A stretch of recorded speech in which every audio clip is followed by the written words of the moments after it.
Sunday ಮುಗೀತು. India ಮೂರನೇ ಸಲ T20 ವರ್ಲ್ಡ್ ಕಪ್ ಚಾಂಪಿಯನ್ ಆದರು. ಕಂಟಿನ್ಯೂಸ್ ಆಗಿ 3 ICC ಟ್ರೋಫಿ ಗೆದ್ದಿದ್ದಾರೆ. ಖುಷಿ ಆಗುತ್ತೆ, ಒಂಥರ ಹಬ್ಬದೂಟ ಮಾಡ್ದಂಗೆ ಆಯಿತು ಅನ್ನಿಸ್ತು ವೀಕೆಂಡಲ್ಲಿ. ನ್ಯೂಜಿಲೆಂಡ್ ಅವರು ಕನ್ಸಿಸ್ಟೆಂಟಾಗಿ ಚೆನ್ನಾಗಿ ಆಡ್ಕೊಂಬರ್ತಾ ಇದ್ದಾರೆ ICC ಟೂರ್ನಮೆಂಟ್ಗಳಲ್ಲಿ. ಬಟ್ ಪಾಪ ಲಕ್ ಇಲ್ಲ ಅಂತ ಅನಿಸುತ್ತೆ. ಅತಿ ಶೀಘ್ರದಲ್ಲೇ ಅವರು ಎಲ್ಲೋ ಒಂದು ಟ್ರೋಫಿ ಗೆಲ್ತಾರೆ ಅಂತ ನನಗೆ ಅನ್ನಿಸ್ತಾ ಇದೆ. ತುಂಬ ಕ್ಲೋಸ್ ಕಾಂಟೆಸ್ಟ್ ಅಂತ ಹೇಳೋಕ್ಕಾಗಲ್ಲ, ನೀವೆಲ್ಲ ನೋಡೇ ಇರ್ತೀರ. ಯಾಕಂದರೆ ಟಾರ್ಗೆಟ್ 255 ಇದ್ದಿದ್ದರಿಂದ ಕೊನೆಯಲ್ಲಿ ಒನ್ ಸೈಡೆಡ್ ಅಂತಲೇ ಅನ್ನಿಸ್ತು. ಬಟ್ ಇಂಗ್ಲೆಂಡ್ ಮೇಲೆ ಮಾತ್ರ ಮ್ಯಾಚ್ ಸಖತ್ತಾಗಿತ್ತು ಗುರು, ಮಜಾ ಇತ್ತು. ನಾವು ಆ ಲೆವೆಲ್ ಫೈಟ್ ಎಕ್ಸ್ಪೆಕ್ಟ್ ಮಾಡ್ತಾಯಿದ್ವಿ ಈ ಟೀಮಿಂದ, ಬಟ್ ಆ ಫೈಟ್ ಬರಲಿಲ್ಲ. ಬಟ್ ಓಕೆ, ಚೆನ್ನಾಗಿ ಆಡಿದ್ದಾರೆ ನ್ಯೂಜಿಲೆಂಡ್ ಅವರು ಓವರಾಲು. ಇಂಡಿಯಾಗೆ ಈ ಸ್ಪಿರಿಟ್ ಎಲ್ಲಿಂದ ಬಂತು ಅಂತಂದರೆ, ಈ ಸೌತ್ ಆಫ್ರಿಕಾ ಮೇಲೆ ಸೋತ್ವಿ ಗೊತ್ತಾ, ಅಲ್ಲೇ ರೀ ಹೊಡೆತ ಬಿದ್ದಿದ್ದು. ಅಂದರೆ ಈ ಥರ ರೀಗ್ರೂಪ್ ಆಗಿ ಮತ್ತೆ ಈ ಥರ ಪರ್ಫಾರ್ಮ್ ಮಾಡೋದಕ್ಕೆ ಅದು ಒಂಥರ ಏನಂತಾರೆ ಇಂಪಾರ್ಟೆಂಟ್ ಮ್ಯಾಚ್ ಅಂತ ಅನ್ನಿಸ್ತು ನನಗೆ. ಇಲ್ಲ ಅಂದಿದ್ರೆ ನಂಗೆ ಗೊತ್ತಿಲ್ಲ ಗೆಲ್ತಾ ಇದ್ವೋ ಇಲ್ವೋ, ನಂಗೆ ಗೊತ್ತಿಲ್ಲ. ಬಟ್ ಕಮ್ಬ್ಯಾಕ್ ಸ್ಟೋರಿಗಳ ಬಗ್ಗೆ ಮಾತಾಡಲೇಬೇಕು ನಾವು ಇವತ್ತು. ಸಂಜು ಸ್ಯಾಮ್ಸನ್, ಇಶಾನ್ ಕಿಶನ್ ಆಗಿರ್ಬೋದು, ಅಭಿಷೇಕ್ ಶರ್ಮಾ ಅವರಾಗಿರ್ಬೋದು, ಇವರೆಲ್ಲರ ಬಗ್ಗೆನೂ ಅಷ್ಟೇ. ಎಸ್ಪೆಷಲಿ ನಾವು ಅಕ್ಷರ್ ಪಟೇಲು ಕಮ್ಬ್ಯಾಕ್ ಅನ್ನೋದಕ್ಕಿಂತ ಅವ್ರು ನೋಡಿ, ಅವ್ರ ಕೆಲಸ ಏನಿದೆ ಅಷ್ಟು ಮಾಡ್ಬಿಟ್ಟು ಸೈಲೆಂಟಾಗಿ ಹೋಗ್ತಾ ಇರ್ತಾರೆ. ಎಲ್ಲೂ ನಿಮಗೆ ಈ ರೀಲ್ಸು ಅದಾದಮೇಲೆ ಅವ್ರು ತುಂಬ ಎಗರಾಡೋದು, ಕಿರ್ಚಾಡೋದು, ಎಲ್ಲೂ ಅವ್ರ ವೀಡಿಯೋಸ್ಗಳು ನೀವು ತುಂಬ ಕಡಿಮೆ ನೋಡಿರ್ತೀರ ಆ್ಯಕ್ಚುಲಿ. ಬಟ್ ಎಷ್ಟು ಇಂಪ್ಯಾಕ್ಟ್ಫುಲ್ ಪ್ಲೇಯರ್ ಅವರು. ಅಂದರೆ ಈ ಸಲ ಬ್ಯಾಟಿಂಗ್ ಅವ್ರಿಗೆ ಅವಕಾಶ ಕಮ್ಮಿ ಸಿಕ್ತು, ಬೌಲಿಂಗ್ ಆಗಲಿ ಫೀಲ್ಡಿಂಗ್ ಆಗಲಿ ಏನು ಎಕ್ಸಲೆಂಟ್ ಕ್ಯಾಚ್ಗಳು ಹಿಡಿದ್ರು ಆ ಸೆಮಿಫೈನಲಲ್ಲಿ. ಕ್ಯಾಚಸ್ ವಿನ್ ಮ್ಯಾಚಸ್ ಅಂತ ಸುಮ್ಮನೆ ಹೇಳಲ್ಲ ಯಾರನ್ನು. ಸೊ ನೋಡಿ, ಅದು ಟೂರ್ನಮೆಂಟ್ ವಿನ್ ಆಗೋಕ್ಕೂ ತುಂಬ ಹೆಲ್ಪ್ ಆಗುತ್ತೆ ಕೆಲವು ಸಲ. ಅಕ್ಷರ್ ಪಟೇಲ್ ಅಂತ ಎಕ್ಸಲೆಂಟಾಗಿ ಆಡಿದ್ರು. ಇದಲ್ದಲೆ ಇಶಾನ್ ಕಿಶನ್ ಅವರು 2 ವರ್ಷಗಳಿಂದ ಟೀಮಲ್ಲಿ ಇರಲಿಲ್ಲ, ಮತ್ತು ಡೊಮೆಸ್ಟಿಕ್ಕಲ್ಲಿ ಚೆನ್ನಾಗಿ ಆಡಿ ಕಮ್ ಬ್ಯಾಕ್ ಮಾಡಿದ್ರು. ಓಪನಿಂಗ್ ಸ್ಲಾಟಲ್ಲಿ ಚೆನ್ನಾಗಿ ಆಡಿದ್ರು, ನಂಬರ್ 3ನಲ್ಲಿ ಸಖತ್ತಾಗಿ ಆಡಿದ್ರು. ಇಂಪ್ಯಾಕ್ಟ್ಫುಲ್ ಇನ್ನಿಂಗ್ಸ್ಗಳು ಅವ್ರದ್ದು. ಇನ್ನು ಅಭಿಷೇಕ್ ಶರ್ಮಾ ಅವರು ಈ ಟೂರ್ನಮೆಂಟಿಗೆ ಬಂದಾಗ ನಂಬರ್ 1 T20 ಬ್ಯಾಟ್ಸ್ಮನ್ ಆಗಿ ಬಂದರು. ಅದೇ ಅವ್ರು ಅಂದ್ಕೊಂಡಷ್ಟು ಚೆನ್ನಾಗಿ ಪರ್ಫಾರ್ಮ್ ಮಾಡೋಕ್ಕಾಗಲಿಲ್ಲ. ಬಟ್ ಫೈನಲಲ್ಲಿ ಕ್ವಿಕ್ ಫೈರ್ 50 ಹೊಡೆದಿದ್ದು ನಿಜವಾಗ್ಲೂ ಅವ್ರ ಟ್ರಸ್ಟ್ ಏನಿಟ್ಟಿದ್ರಲ್ಲ ಟೀಮ್ ಅವ್ರ ಮೇಲೆ, ಅದನ್ನು ಉಳಿಸ್ಕೊಂಡ್ರು ಅಂತ ಹೇಳ್ಬೋದು. ವರುಣ್ ಚಕ್ರವರ್ತಿ ಅವರು ಫಸ್ಟ್ ಹಾಫ್ ಚೆನ್ನಾಗಿ ಬೌಲಿಂಗ್ ಮಾಡಿದ್ರು, ಸೆಕೆಂಡ್ ಹಾಫ್ ಅಷ್ಟಿಲ್ಲ ಟೂರ್ನಮೆಂಟಲ್ಲಿ. ಬಟ್ ಓಕೆ, ಅದಾಗುತ್ತೆ. ಇನ್ನು ಎಲ್ಲರೂ ಅಷ್ಟೇ, ಪ್ರತಿಯೊಬ್ಬರು, ನಾನು ಯಾರ ಹೆಸರು ಮಿಸ್ ಮಾಡಿದ್ನೇನೋ ಗೊತ್ತಿಲ್ಲ, ಹರ್ಷ್ದೀಪ್ ಅವರು ಎಲ್ಲ ಡೀಸೆಂಟ್ ಜಾಬ್, ಎಲ್ಲರೂ ಅವ್ರವರು ಕೆಲಸ ಏನೇನಿದೆ ಅಚ್ಚುಕಟ್ಟಾಗಿ ಮಾಡಿದ್ದಾರೆ.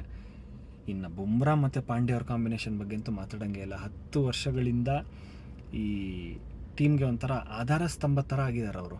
ಅಂದರೆ ನಾವೇ ಹೇಗೆ ಕೊಹ್ಲಿ, ರೋಹಿತ್ ಶರ್ಮಾ ಇವ್ರನ್ನೆಲ್ಲ ನಾವು ಯಾವ ಲೆವೆಲಲ್ಲಿ ಇಟ್ಟು ಮಾತಾಡ್ತೀವೋ, T20ಲಿ ಇವರಿಬ್ರು ಹೆಚ್ಚು ಕಮ್ಮಿ ಅದೇ ಲೆವೆಲಲ್ಲಿದ್ದಾರೆ. ಅಥವಾ ನಂಗೆ ಗೊತ್ತಿಲ್ಲ, ಇನ್ನು ಮುಂದಕ್ಕೆ ಇನ್ನೂ ಇಂಪಾರ್ಟೆನ್ಸ್ ಅವ್ರದ್ದು ಜಾಸ್ತಿ ಆಗ್ಬೋದು. 10 ವರ್ಷದಿಂದ ನಾವು ಅವ್ರ ಗ್ರೋತ್ನ ನೋಡಿಕೊಂಡೇ ಬಂದಿರೋದ್ರಿಂದ ಸೊ ಸಖತ್ತಾಗಿತ್ತು ಅವ್ರದ್ದಂತೂ. ಬುಮ್ರಾ ಬಗ್ಗೆ ಏನು ಮಾತಾಡೋದು, ನಾವು ಎಷ್ಟು ಮಾತಾಡಿದ್ರೂ ಸಾಲೋದೇ ಇಲ್ಲ. ಹಾರ್ದಿಕ್ ಅವ್ರ ಇಂಪ್ಯಾಕ್ಟು ಅಷ್ಟೇ, ದೂಬೆ ಅವರು ಅಷ್ಟೇ ಅಕ್ಷರ್ ಪಟೇಲ್ ಥರನೇ ಎಲ್ಲೂ ಕಾಣಿಸ್ಕೊಳ್ಳಲ್ಲ, ಸ್ಲೆಡ್ಜ್ ಮಾಡೋದು ಅದೆಲ್ಲ ಏನೂ ಇಲ್ಲ ಅವ್ರದ್ದು. No drama, nothing. ಅಂದರೆ ಡ್ರಾಮಾ ಇರಬಾರ್ದು ಅಂತಲ್ಲ, ಅವ್ರ ಪಾಡಿಗೆ ಅವ್ರು ಓದನ್ನ ಅಷ್ಟೇ. ಬೌಲಿಂಗ್ ಬಗ್ಗೆ ಫೀಲ್ಡಿಂಗ್ ಬಗ್ಗೆ ಅಂತೂ ಏನು ಜಾಸ್ತಿ ಕೇಳೋಕೆ ಹೋಗ್ಬೇಡಿ, ಅಷ್ಟೊಂದೇನು ಹೇಳ್ಕೊಳ್ಳೋಂಥದ್ದು ಏನಿಲ್ಲ. ಬಟ್ ಬ್ಯಾಟಿಂಗ್ ಮಾತ್ರ ನೆಕ್ಸ್ಟ್ ಲೆವೆಲ್ಗೆ ಹೋಗಿದೆ ಅವ್ರದ್ದು T20ಲಿ. ಇನ್ನು ಅದೇ ಹರ್ಷ್ದೀಪ್ ಅವರು ಸ್ವಲ್ಪ ಅಷ್ಟೊಂದು ಕೋಪ ತೋರಿಸ್ಕೋಬಾರ್ದಾಗಿತ್ತು ಆ ಮೂಮೆಂಟಲ್ಲಿ. ಬಟ್ ಕೆಲವು ಸಲ ಆಗುತ್ತೆ, ಏನೂ ಮಾಡೋಕ್ಕಾಗಲ್ಲ. ಅವ್ರಿಗೂ ಒಳ್ಳೆ ಫ್ಯೂಚರ್ ಇದೆ. ನೆಕ್ಸ್ಟು ಮುಂದಿನ ವರ್ಷ ಒಡೇ ವರ್ಲ್ಡ್ ಕಪ್ ಬರ್ತಾಯಿದೆ. ಸೊ ಕೊಹ್ಲಿ ಮತ್ತು ರೋಹಿತ್ ಅವ್ರದ್ದು ಮೋಸ್ಟ್ಲಿ ಹೇಳೋಕ್ಕಿಷ್ಟ ಇಲ್ಲ, ಬಟ್ ಲಾಸ್ಟ್ ವರ್ಲ್ಡ್ ಕಪ್ ಅಂತ ಅನಿಸುತ್ತೆ. T20 ಬಗ್ಗೆ ಮಾತಾಡೋದಾದರೆ, ಸ್ಯಾಮ್ಸನ್ ಅವ್ರ ಬಗ್ಗೆ ನಾನು ಅದಕ್ಕೆ ಅವ್ರನ್ನ ಕೊನೆಗೊಳಿಸ್ಕೊಂಡೆ. ಕಮ್ ಬ್ಯಾಕ್ ಅಂದರೆ ಏನು ಅಂದರೆ, ಒಬ್ಬ ಮನುಷ್ಯ ನೋಡಿ ವರ್ಷಗಳಷ್ಟು ಕಷ್ಟಪಟ್ಟಿರ್ತಾನೆ. ಕೆಲವು ಸಲ ಅವ್ನು ಏನು ಅಂದ್ಕೊಂಡಿರ್ತಾನೋ ಅದು ಸಿಕ್ಕಿರಲ್ಲ, ನಾವೇನು ಅಂದ್ಕೊಂಡಿರ್ತೀವೋ ಅದು ಆಗಿರಲ್ಲ. ನಮಗೆ ತುಂಬ ಬೇಜಾರಾಗಿರುತ್ತೆ. ಏನಪ್ಪ ಇದು, ನನ್ನ ಪರಿಶ್ರಮ ಸಾಕಾಗ್ತಾ ಇಲ್ವಾ, ಇಲ್ಲ ನನಗೆ ಅರ್ಹತೆ ಇಲ್ವಾ, ಈ ಥರದ್ದೆಲ್ಲ ಬರುತ್ತೆ. ಅದನ್ನೆಲ್ಲೂ ತೋರಿಸ್ಕೊಳ್ಳೇ ಇಲ್ಲ ಮನುಷ್ಯ ನಿಮಗೆ. ಸೈಲೆಂಟಾಗಿ ಅವಕಾಶ ಸಿಕ್ಕಿದಾಗ ಪರ್ಫಾರ್ಮ್ ಮಾಡಿದ್ರು. ಅಂದರೆ ಮುಂಚೆ ಇನ್ಕನ್ಸಿಸ್ಟೆಂಟಾಗಿ ಇದ್ರು ಅವರು, ಇಲ್ಲ ಅಂತ ಹೇಳೋದೇ ಇಲ್ಲ. ಒಂದು ತಿಂಗಳು ಮುಂಚೆನೂ ಅಷ್ಟೇ. ಈ ಒಂದು ವಾರ ಇದೆಯಲ್ಲ, ಆ ಒಂದು ವಾರ ಅವ್ರ ಲೈಫ್ ಚೇಂಜ್ ಆಗೋಯ್ತಿದ್ದು ನಿಜವಾಗ್ಲೂ. ಅವ್ರು ಏನು ಕಷ್ಟಪಟ್ಟಿದ್ರು ಈ 10-12 ವರ್ಷ, ನಿಜವಾಗ್ಲೂ ಇನ್ಸ್ಪಿರೇಷನ್ ಅಂತಲೇ ಕರಿಬೋದು. ಇನ್ನು ರಿಂಕು ಸಿಂಗ್ ಅವರು, ಅಂದರೆ ಅವರು ಈ ಟೂರ್ನಮೆಂಟಲ್ಲಿ ಅಷ್ಟೊಂದು ಮ್ಯಾಚ್ಗಳು ಆಡಲಿಲ್ಲ. ನಿಮ್ಗೆ ಗೊತ್ತಿದೆಯೋ ಇಲ್ವೋ, ಮಧ್ಯದಲ್ಲಿ ಅವರು ತಂದೆ ತೀರ್ಕೊಳ್ತಾರೆ, ಮೋಸ್ಟ್ಲಿ ಕ್ಯಾನ್ಸರಿಂದ ಅನಿಸುತ್ತೆ. ಅಂಥ ಒಂದು ಘಟನೆ ನಡೆದ್ರೂ, ಅಷ್ಟು ನೋವಿದ್ರೂ ಅವ್ರ ಟೀಮ್ ಜೊತೆಗೆ ಇರ್ತಾರೆ. ಅಂದರೆ ನೋಡಿ, ಒಂದೊಂದು ಕತೆಗಳು ನೋಡಿ ಹೆಂಗಿದೆ ನಿಮಗೆ. ಇದೆಲ್ಲ ನಮಗೆ ಸ್ಪೋರ್ಟು, ಕ್ರಿಕೆಟ್ ಆಗಲಿ ಅಥವಾ ಯಾವುದೇ ಸ್ಪೋರ್ಟ್ ಆಗಲಿ, ನಮಗೆ ಇದೆಲ್ಲ ಇನ್ಸ್ಪೈರ್ ಮಾಡುತ್ತೆ, ಮಾಡಬೇಕು. ಈ ಥರ ವಿಷಯಗಳನ್ನ ಪಾಸಿಟಿವ್ ನಾವು ಏನಿದ್ರು ತೊಗೋಬೇಕು. ಇದರಲ್ಲಿ ಹೆಂಗೆ ಫೈಟ್ ಮಾಡಬೇಕು, ಯಾಕೆ ನಾವು ಗಿವ್ ಅಪ್ ಮಾಡಬಾರ್ದು, ನಾವು ಯಾವತ್ತೂ we should never give up ಅನ್ನೋದಕ್ಕೆ ಸ್ಪೋರ್ಟ್ ತುಂಬ ಒಳ್ಳೆ ಉದಾಹರಣೆ. ಕ್ರಿಕೆಟ್ ಅಂತೂ ಅದಕ್ಕಿಂತ ಒಳ್ಳೆ ಉದಾಹರಣೆ ಇನ್ಯಾವುದೂ ಇಲ್ಲವೇ ಇಲ್ಲ. ಆ ಥರ ಏನೋ ಎಕ್ಸಾಂಪಲ್ಸು ನಮಗೆ ಈ ಟೀಮಲ್ಲೇ ಸಿಕ್ತು ನಮಗೆ. ಇನ್ನು ಇವರು ಅಷ್ಟೇ, ತಿಲಕ್ ವರ್ಮಾ, ಪ್ರತಿಯೊಬ್ಬರೂ ಅವ್ರ ಕೆಲಸಗಳನ್ನ ಅಚ್ಚುಕಟ್ಟಾಗಿ ಮಾಡಿದ್ದಾರೆ. ಇಶಾನ್ ಕಿಶನ್ ಅವ್ರು ಹೇಳಿದ್ನಲ್ಲ, ಡೊಮೆಸ್ಟಿಕಲ್ಲಿ ಚೆನ್ನಾಗಿ ಆಡಿ ಕಂಬ್ಯಾಕ್ ಮಾಡಿದ್ರು. ಪ್ರತಿಯೊಬ್ಬರೂ, ಸೂರ್ಯಕುಮಾರ್ ಯಾದವ್ ಕ್ಯಾಪ್ಟನ್ ಆಗಿ, ಅಂದರೆ ಬ್ಯಾಟ್ಸ್ಮನ್ ಆಗಿ ಅಷ್ಟೊಂದೇನು ಇಂಪ್ಯಾಕ್ಟ್ಫುಲ್ ಇನ್ನಿಂಗ್ಸ್ಗಳು ಆಡಲಿಲ್ಲ, ಒಂದು ಆಡಿದ್ರು. ಅದು ಬಿಟ್ಟು ಕ್ಯಾಪ್ಟನ್ ಆಗಿ ಅವ್ರ ಕೆಲಸ ಚೆನ್ನಾಗಿ ನಿಭಾಯಿಸಿದ್ದಾರೆ ಅಂತಲೇ ಹೇಳ್ಬೋದು. ಸೊ ಓವರಾಲ್ ಒಳ್ಳೆ ಎಕ್ಸಾಂಪಲ್ ಅಂತ ಅನ್ನಿಸ್ತಿದ್ದು. ಸಿರಾಜ್ ಅವರು ಅಷ್ಟೇ, ಅವ್ರ ಟೀಮಲ್ಲೇ ಇರಲಿಲ್ಲ ಫಸ್ಟು. 1-2 ದಿನದ ಮುಂಚೆ ಫೋನ್ ಮಾಡೋರಿಗೆ ಬನ್ನಿ ಅಂತ ಹೇಳಿದ್ರು. ಅವರು ನೋಡಿ ಬಂದು ಜಾಯಿನ್ ಆಗಿ 3 ವಿಕೆಟ್ ತೆಗೆದ್ರು ಫಸ್ಟ್ ಮ್ಯಾಚು. ಅದಾದಮೇಲೆ ಅವರು ಸ್ಕ್ವಾಡಲ್ಲಿ ಇದ್ದರು, ಬಟ್ ಪ್ಲೇಯಿಂಗ್ 11ಅಲ್ಲಿ ಇರಲಿಲ್ಲ. ಅಂದರೆ ಒಬ್ಬೊಬ್ರು ಒಂದೊಂದು ಅಕೇಶನಲ್ಲಿ ಏನೋ ಪ್ರೂವ್ ಮಾಡ್ಕೊಂಡಿದ್ದಾರೆ ತಮ್ಮನ್ನು ತಾವು, ಒಂದು ಟೀಮಾಗಿ ಆಡಿದ್ದಾರೆ.